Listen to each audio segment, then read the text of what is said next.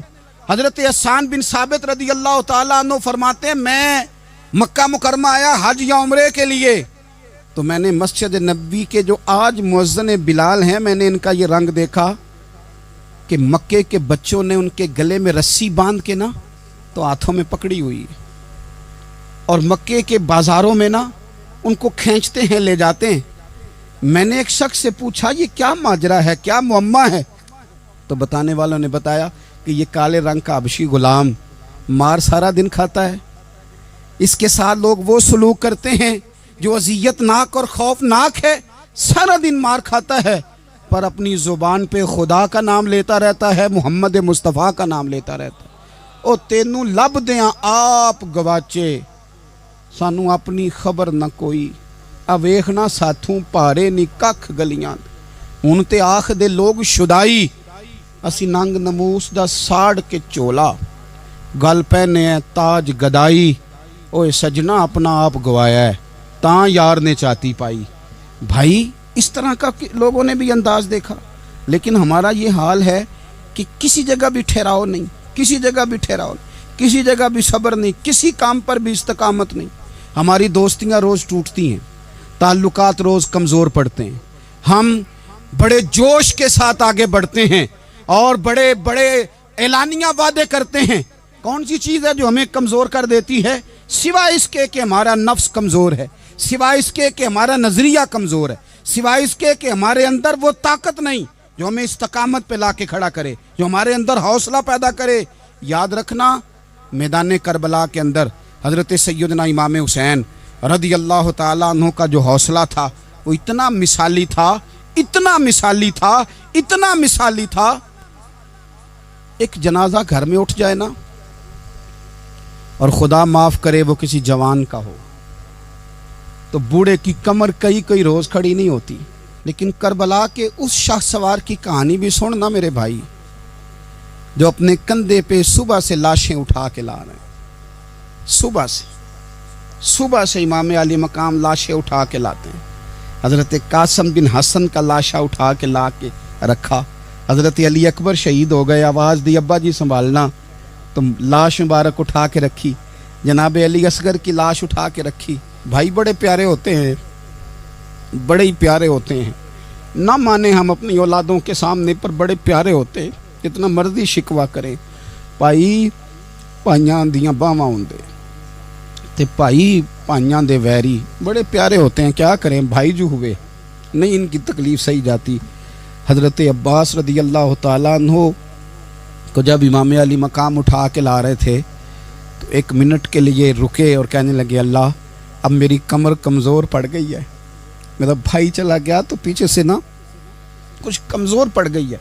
اتنی ساری میتیں اٹھا کے لا کے، اتنا حوصلہ حسین ابن علی کا، پھر جا کے امام علی مقام گرم ریت سے تیمم کرتے ہیں، پھر وہ گھوڑے پہ بیٹھتے ہیں، پھر وہ رجز پڑھتے ہیں، پھر وہ خطبہ دیتے ہیں، پھر وہ حق کا اعلان کرتے ہیں، پھر وہ ظلم کو للکارتے ہیں، پھر وہ 56 سال کے بڑھاپے میں جب میدان میں گھوڑے کو ایڑی لگا کے آتے ہیں اور اس طرح کاٹتے ہیں یزیدیوں کی کمر کو، گلوں کو، کہ عمر بن سعد کہتا ہے اکیلے اکیلے نہ جاؤ، یہ کوئی معمولی ہے، یہ علی حیدر کا لال ہے، اکیلے اکیلے جاؤ گے تو لشکر کاٹ دے گا، یک بارگی حملہ کرو، یک بارگی، پھر ہو سکتا ہے حسین تمہارے قابو آئے۔ امام علی مقام میدان کربلا میں جب تیر کھا رہے تھے تو تجھے حوصلہ سکھا رہے تھے، مجھے حوصلہ سکھا رہے تھے۔ جب وہ میدان کربلا میں نیزے کھا رہے تھے، زخم لے رہے تھے تو ڈٹنا سکھا رہے تھے، حوصلہ کرنا سکھا رہے تھے۔ بات بات پہ کمزور پڑنے والوں، ملت کے جوانوں، ابھی تو تم نے بہت سارے اجالے لانے ہیں، ابھی تو کئی اندھیروں سے لڑنا ہے، ابھی تو کئی شمع جلانی ہے، ابھی تو بہت سارے گھر ہیں جو منتظر ہیں کہ تم انقلاب لاؤ گے، ابھی تو بہت ساری آبادیاں ہیں جہاں تم نے امن قائم کرنا ہے، ابھی تو بہت سارے شہر ہیں جہاں سے تم نے ظلم مٹانا ہے، ابھی تو بہت ساری جگہ ہیں جہاں تمہارے نام کے دیپ جلیں گے، جہاں تم جا کے اسلام کے نام کی تختی لگاؤ گے، ابھی تو بہت سارے مینارے ہیں جن پہ تم نے لا الہ الا اللہ محمد الرسول اللہ کے نام کا جھنڈا لگانا ہے۔ ابھی تو آگے بڑھنا ہے, ابھی تو بہت سارا کام کرنا باقی. اقبال کہنے لگے کہ وقت رخصت ہے کہاں, کام ابھی باقی ہے, اور لوگوں نور توحید کا اتمام ابھی باقی ہے. اور ایک شاعر اور بولے, وہ کہنے لگے مسلمانوں نہ گھبراؤ, خدا کی شان باقی ہے, ابھی اسلام زندہ ہے, ابھی قرآن باقی ہے. کافر کیا سمجھتے ہیں جو ہم سے روز الجھتے ہیں, ابھی تو کربلا کا آخری میدان باقی ہے, ابھی تو بڑھنا ہے, آگے سفر کرنا ہے. کمزور نہ پڑیں. اپنی زندگی کے اندر کسی جگہ بھی بیماری بھی آ جاتی ہے, تکلیف بھی آ جاتی ہے, آزمائشیں بھی آ جاتی, غریبی بھی آ جاتی, یہ آنے والی چیزیں ہیں تو آ جاتی. اپنی زندگی میں صرف 2 4 5 چیزوں کو لاگو کر لیں. ایک تو مخلص زندگی گزاریں, ریاکار زندگی نہ گزاریں. جو لوگ ریاکار ہوتے ہیں وہ بزدل ہوتے ہیں, جو ریاکار ہوتے ہیں وہ دکاندار ہوتے ہیں, جو ریاکار ہوتے ہیں وہ اداکار ہوتے ہیں, جو ریاکار ہوتے ہیں ان کے پاس ایک کریکٹر رہ جاتا ہے, اندر ان کے کچھ بھی نہیں ہوتا, خالی ہو جاتا ہے سارا. زندگی میں مخلص بنیں گے تو دلیر ہو جائیں گے. اخلاص کے ساتھ آپ زندگی میں سفر کریں, آپ مخلص ہو جائیں.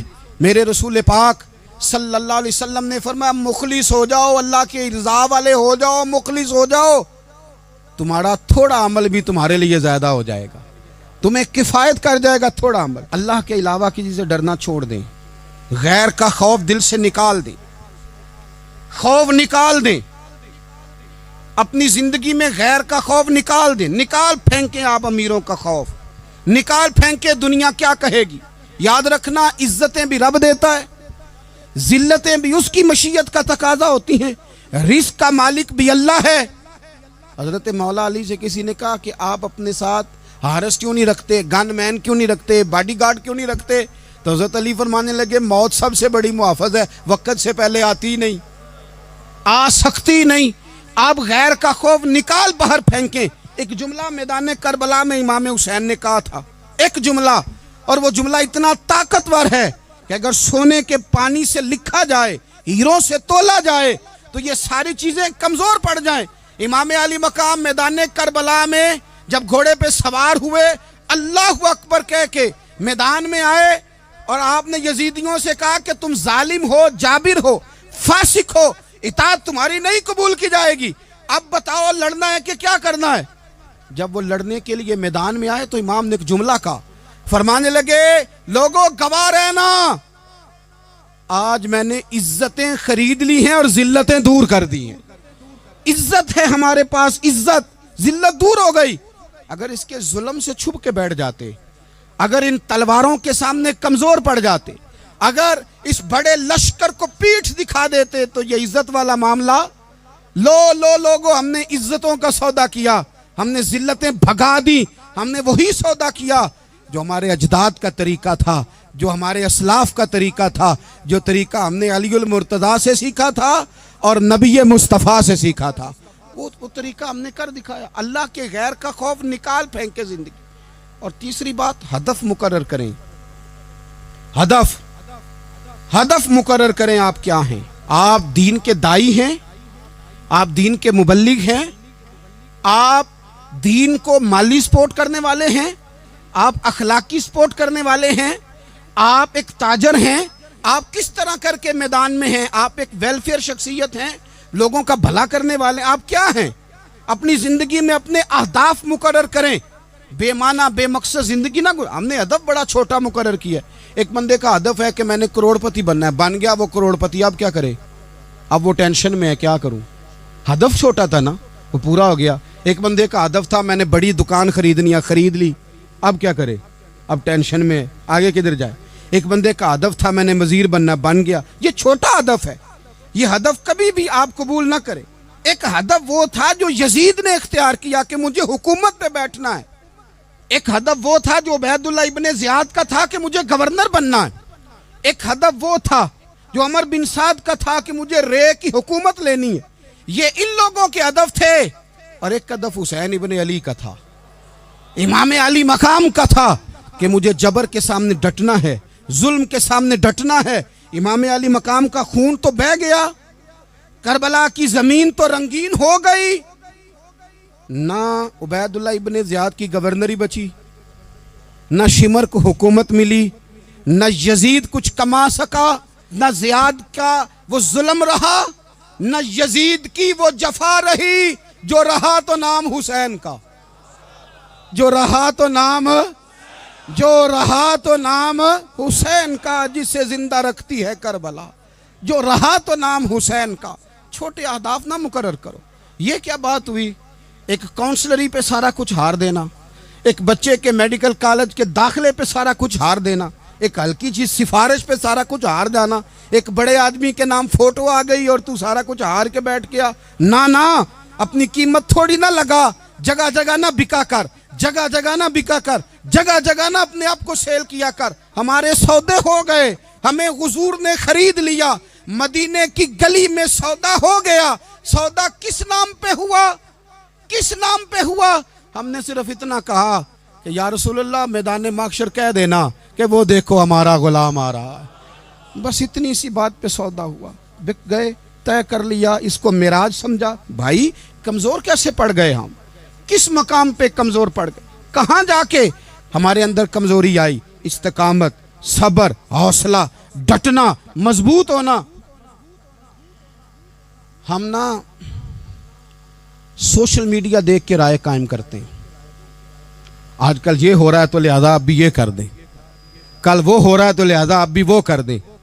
ہمارا نظریہ کتاب و سنت ہے، ہمارا نظریہ وہ ٹرینڈ نہیں جو آج کل فلانی جگہ پہ چل رہا ہے۔ ہمارا نظریہ ہمارے بزرگوں کے 1400 سالہ نظریات ہیں۔ آپ 4 5 6 خبریں دیکھ کے نظریہ نہ بنایا کریں، نظریہ اللہ کی کتاب دیکھ کے بنائیں، رسول اللہ کا فرمان دیکھ کے بنائیں۔